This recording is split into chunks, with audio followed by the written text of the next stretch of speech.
You know, I have been yesterday at the opening in the Kunsthalle, and I have to tell you, as a technician, I was overwhelmed. Yeah? We would never manage to get 1,700 people when we talk about our stuff. So that was really amazing. But today we are at TU Wien. We are at a technical university in the heart of Europe. It is 210 years old today. Not today, but in November of this year. And what do you think? Since when are females allowed to study here? A bit less. Since 1990. Yeah? Since 106 years, it was the first time the females were eligible at TU Wien. Yeah? Why do I tell you this stuff? And we will see about my topic in my talk today. I'm not so sure if we have gone a far way since 1990, but we are trying hard. So, I want to start with this picture. It was last week in the Woman magazine. You don't have to know Woman, yeah? It's not very intellectual, but I really liked it, yeah? I can't believe that we still have to protest this stuff, yeah? Or the shit, or whatever you call it. I guess we'll have to do it in the next 100 years, and we will not stop doing it in the next 100 years. At the very beginning, it's always about role models. There were, the first one was Ada Lovelace. You have it in the catalog. You have the hidden figures, and I have really to admit, until the book, I had no ideas that there were human computers. They were really called human computers, hidden behind because they were not allowed to sit with the, you all know the story. Yeah. And thanks that at least one got this Medal of Freedom by Barack Obama in her kind of higher ages. Okay. Then there was Margaret Hamilton. You also have it in your catalog. Yeah? Also, she was kind of, more or less unknown, yeah, until the, I would say, the 80s, 90s, when really her story became more important. And it's exactly what you have done, or what you are doing with this exhibition and with your workshops. I guess we can still learn, we as technicians, we can still learn from you that we also have to kind of look back into our history. But I make a jump to today. Yeah? Since I'm the Dean of the Faculty of Informatics, what is my main business? Dealing with numbers. Yeah? And you know this saying, don't trust any statistics, which you didn't do or which you didn't change. These are the real numbers. Yeah? And why do I tell you these numbers? I started at this university in 1979. Yeah? The nice thing is, this is 1960 to 1991. 1960 is my birth year, so now you know why I'm standing here in front of you. I started here in 79. What was computer science? It was a myth. Nobody knew exactly what it really was about. Yeah, okay, some people, but it was not in the broad kind of understanding. And we were something like 15% female, yeah, who by chance made it to the TU Wien. For me, it was by chance. I can tell you the story then during the coffee break. Yeah? Look at the numbers today. Wow, we are now at still 15%, at least not less. Yeah? And of course, sometimes 17, sometimes 18. I can tell you it's always under 20%. Both beginners and also graduates. Yeah? I know, the graduates, you can't compare them to the beginners of the same year, but when you look here at the numbers, always the same. What's about the masters? More or less the same. Yeah? Now you see, well, there are 16%, but at this level, there are really no changes. There hasn't been, at least not in this part of the world, in the middle of Europe, in one of the richest countries of the world, there hasn't been any change. What about the doctoral students? Wow, where do they get the doctoral students from? All of a sudden we have 1/3 graduates. So we have something like 1/3 beginners, we have 1/3 graduates. I can tell you, everything engineered. This is affirmative action. This doesn't happen by nature or by a societal change, which hasn't taken place so far. This is due to the fact that TU Wien, something like 20 years ago, said, perhaps we should do something to get more at least more graduates at the PhD level, and they introduced quota. That means that a certain amount, in computer science, I'm only talking about computer science, not about engineering. They introduced for some doctoral programs quota, and all of a sudden there were enough females to study, to do the PhD. Of course not own trained, because when you look at the number, we can't have more than 50% when we only have 50-60% graduates at the master level. But there were other parts of the world, and I really deliberately say, thanks to the kind of different education in former Eastern Europe, thanks to the, and of course thanks is all cynically here, yeah? To not as good economic situation in other parts of the world, all of a sudden we managed to get more females in our PhD programs. So some more statistics and then I stop. At the full professor level, as of today, I checked it in the morning, yeah? As I said, I'm not cheating with the numbers. We are 34 full professors in computer science, out of which 9 are women. 26%. I think here we are world champion in the world almost, yeah? Compared to Germany, where we have, we always compare it to Germany. In Germany, there are 13, half at the full professor level. Associate, we are 18. Assistant profs, we are almost 50%. It's engineered. This doesn't happen just because we wait for the females. It is engineered because there was a special excellence program of our former rectorate. Our former rector was the first female rector at a technical university in the German, I think, speaking part of the world. And okay, she supported a certain excellence program where also females could participate. That was the wrong. Okay, I'm back here. And this brought us exactly these numbers, which are nice, brought us also the Minerva Informatics Award. There is an Informatics Europe Association where all the departments, faculties and so on are members. And of course you can say, what is the award about? Okay, it's always good to have also possibilities to show your achievements, because it makes you proud and it gives you even more strength. But in fact, why is this situation, as I was pointing out, in the middle of Europe, in one of the richest countries of the world?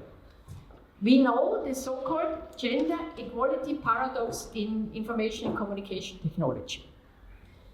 And I know this is very small, but when you just at the very left, there is Morocco and Oman, which are perhaps not known as the most gender equal countries in the world, but there more people are working in ICT. Then we go to the right, and right are Norway and Finland.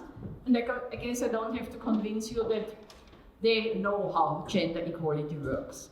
So just some, this is not now statistically proven, but when you look at the numbers and you look a bit at the history, there's interestingly enough that we have the situation today that in countries with a higher gender quality, I don't say with the highest, but with a higher gender quality, being an affluent nation, supporting free choice and individualism, and you can do whatever you like, they have far less females in ICT.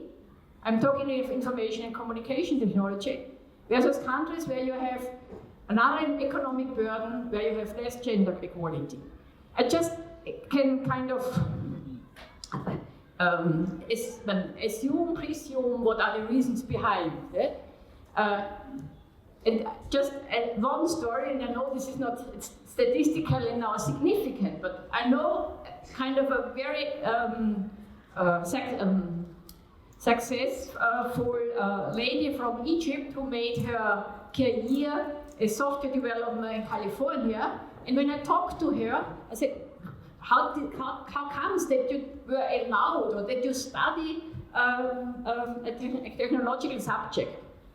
And guess what her answer was? And she's as old as me, these are the 70s. She said, I was not allowed to study medicine, law, and business. Only my brothers were allowed to do this. So I could only study a technical subject. So everything is kind of made up. Yeah? There is nothing, but we know there is nothing like that to say, okay, they are better for the one or the other subject. We are still kind of living, or we are still products of our kind of societal environment. Yeah? So, nevertheless, what does it mean? Should we say we don't do anything about it? No, not at all. I think, especially at the universities, we have really the responsibility to speak about our subject, to take the responsibility, go out, go to the schools, talk about kind of the beauty and joy of computing. We started with this something like almost 22, 23 years ago. We were lucky enough to have a huge female support program where we had our own doctoral program for females. We had support measures where we went to schools and so on. And from this, gradually, more and more of these kind of support measures were developed. Now you can say, why didn't anything change? It would be kind of naive to think that if one group, one faculty of one university is doing something with a couple of hundred pupils, that we change our society. But it would be as kind of equally wrong to say we do nothing. So what we really started from that time on is that we say, okay, we have to go along this development, this life cycle of a student, which is we have to attract them, we have to retain them, we have to promote them, and we have to sensitize our environment. Yeah? And concerning attraction, I just want to mention two, I think, very nice endeavors of our faculty. One thing is that these girls cope together. Of course, this is now in different universities, schools are doing this, but the really nice thing about this is you have to get them before they are told they are not able enough to do it. Yeah? You have to get them before they are 13, 14 years old. And when you kind of, when you are able to show them that, you know, computer science or any other technical subject is really worth thinking about, it doesn't mean that they all have to study in computer science, but at least they are aware the kind of the possibilities of their profession is broader than what normally they are hearing at school. Okay? And especially our EduLab program, I want to shortly introduce it here. We have started in 2017 with a permanent exhibition called Abenteuer Informatik. And you see it here at the top left picture is in the basement of our, I mean the ground floor I should say, it's not the basement, in the ground floor of one of our main computer science buildings, which is open to the public. And it is about what is computer science, what is an algorithm, how does security work, how can I visualize something, what is the shortest path from A to B.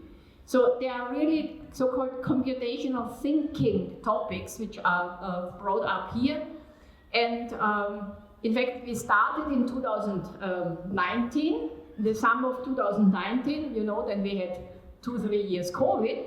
But since then, the only reason why these bars are not higher is just a question of resource. Yeah? We would just need more students, more tutors to train the students, to train the pupils, or to make the workshop. But this is the really nice thing, what you here experience is that, of course, we are living in 2025. Everybody is using, you are using all the time, computational technology. And of course it would be interesting to know how, a little bit, how this works behind. And this you can really provide to the pupils in the workshops. We started with the secondary school, with the higher secondary school, so-called 9th to 12th degree. Then we went to the lower secondary school, and meanwhile, thanks to Laura Kovac, we are in the primary school. And I can tell you, we had a presentation in front of our ministry and our rector where they have shown how the primary school pupils are taught, and also our rector and our minister have learned something about it. Yeah? So it's always, you can teach, of course, every complex subject, if you know about the subject, in such a way that people understand it, being they old or young. Okay, what do we do with the current, to keep the female students? I can tell you we could do more. One thing which is really nice is that we support female master students, that they can attend conferences. So they can go with their supervisor to a conference, also to see that, you know, computer science doesn't mean you are only sitting in front of your laptop or your computer. It is about networking, it is about, you know, solving problems, having new ideas. So it is also, to a certain extent, and not to a small extent, a people's business. What do we do to promote them? Something similar that we say, if there are papers with several authors, we try that the female authors go to the conferences, so we provide some support here. And as I already was saying, we have had, and we in fact still have, this excellence program where we try to get kind of high potential female scientists for our assistant professorship positions. We had, since 2019, we had 3 positions which were announced over the whole area of computer science. The only condition was females have to, only females could apply. And you know, one would say, yeah, but doesn't this mean that the poor males, they can't apply, or typically this is quota, these are the bad women. I can tell you, first of all, don't listen to these guys who tell something like that. And secondly, we got the best females. For the first round of assistant professorship, we had I think 40 to 50 applications, where we selected one. In the second round, we had something between 50 and 60 applications, where we selected 2. Yeah? And I can tell you, these are the best, not less. What is also necessary is events like this, yeah, that we talk to each other, that we realize we are not alone, yeah, that there are more than only one kind of black sheep, yeah, or pink sheep. So we have in Austria, in fact, an email distribution list, and we started with, I think it was 12 persons, they are the tenured computer science related professors. We started with 12 in 2005, we are now 47. I can tell you most of them are at TU Wien. Now we can also discuss in the break why this is the case, but at least we are 47, so there's a beginning. And we had, which was very great, that, you know, the current ERC, of the European Research Council, president is female, by chance is female, and we had her in October here, and we had a networking event. So we need this kind of events, and again, thank you that you are organizing this at TU Wien, to show there are females, and there are really bright females. Yeah, here I have a problem with the sensitization, because my male colleagues really do not really follow. Yeah? We would have liked to do a kind of gender mainstreaming teaching or for education for all the colleagues.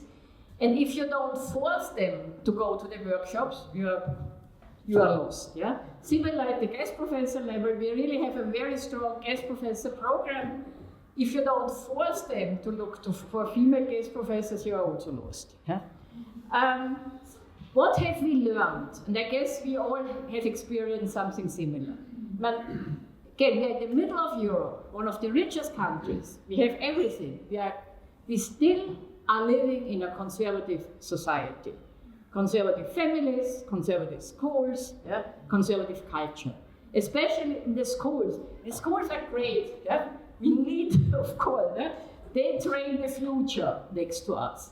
But we have a school system which has been, we have nothing. We were celebrating, I think last year, the 250th anniversary of not only being allowed, but being kind of forced, also Schulpflicht, being or having a place for education, school education for every child, for all children in the country. And thanks to Maria Theresia, we have this situation. So what was then in the 19th century? And do you know why she kind of was as kind of far thinking to have the Schulpflicht? The main reason was that soldiers have lost a war because they were analphabets. They didn't know how to read the instructions, and so they were running in the wrong direction. I don't know if they were running in the wrong direction, but at least they lost the war. Yeah? And then she said, now we make Schulpflicht for all. What changed in the 19th century, when there was the industrialization, they said, wow, we need perhaps even more maths and a bit of engineering. Yeah? But now we are in the 21st century. And we have to, we have to read, we have to write, we have to compute. But today we also should know what are data, how does observation work, how does data sovereignty work, how can I secure certain things, what is an algorithm? Yeah? Are we now kind of only, are we controlled by the supremacy or by the singularity or what? And I don't want to make here a dystopy, not at all. But I think it's important that we really have to think of a compulsory subject in the area of computer science. But back to my slide, what is really important, we have to tell our students, our female students, that they are worth of support and not in need of support. And what I mean is really that quite a few of them say, no, I don't want to stand out next to my male colleagues. Yeah? Please don't touch me, don't talk to me, I can do everything by myself. And the only right answer is, but the males have taken everything over the last couple of 100 years. Why are you, female students, kind of not bright enough to also take what you can? So we really have to convince our female students that they are worth of support. Right? There are enough examples worldwide from the best schools where we always compare each other. It's Carnegie Mellon University, it's Harvard, it is Edinburgh, and so on. Yeah?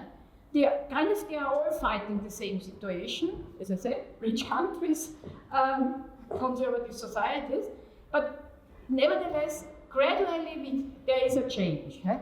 And again, I have to really kind of repeat this. It's very important that computer science will be a compulsory subject. I know you're not the new government, but I will also take this to the new government, will be a compulsory subject in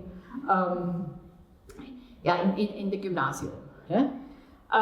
Second last slide, we need role models. I come back to the beginning. Yeah? We have to know the hidden figures. We have to know the Hamiltons and the Ada Lovelace and the Ina Wagners and the Nadia Talmans.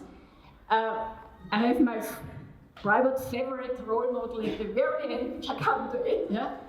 They are worth of support, the females. And of course, it's not enough to to say they should do and why they don't do it. We need resources. We need this kind of events. We really steadily have to need them. Have to do this to really get more females, because after all, they are the jobs. Yeah? This is our future, and it depends on us if the future is good or bad. Yeah? If we have computer science for good, or if we have computer science for not so good. And I think, therefore, we shouldn't leave it only to the men. Huh? One of the most important instruments This has nothing to do with computer science. This has to do with our societies. We need child support. The best thing what TU Wien has done in this respect, they have a kindergarten. It's just here around the corner. Students, professors, all upbringing. There's only one problem. They always have not enough places. But okay, we can solve this problem. Yeah? And I really like, and I always bring this example, Christiane Nüsslein-Vollhardt got the Nobel Prize in Medicine in '95, and a huge part of her Nobel Prize money she devoted to female scientists for child support. Now you can say, but also men have everything right, but okay, she devoted it to female scientists. Okay, this is my favorite, next to Nadia and Ina and all of them. Who is this? This is Christiane Floyd. Christiane Floyd is Austrian. She studied informatics, of course not, excuse me. She studied mathematics. She graduated with her PhD at the University of Vienna in '68. You know, it was only possible since '70 to study computer science in the German-speaking part of the world. Just wouldn't have been possible. She graduated, as I said, in '68. She was going to Siemens. She was building a compiler of IDOL 68. It was apparently boring, so she went to California. She went to Stanford. She came back, and she was the first female full professor in computer science in the German-speaking part of the world. She retired in 2008. She's an honorary professor of TU Wien. I missed to invite her today. I will send her the slide. This was really my mistake because she's commuting between Vienna and Berlin. And at least she changed her kind of alma mater from TU Berlin to Hamburg in 1991. So I guess she knows that this is also part of your topic. Thank you very much for listening to me.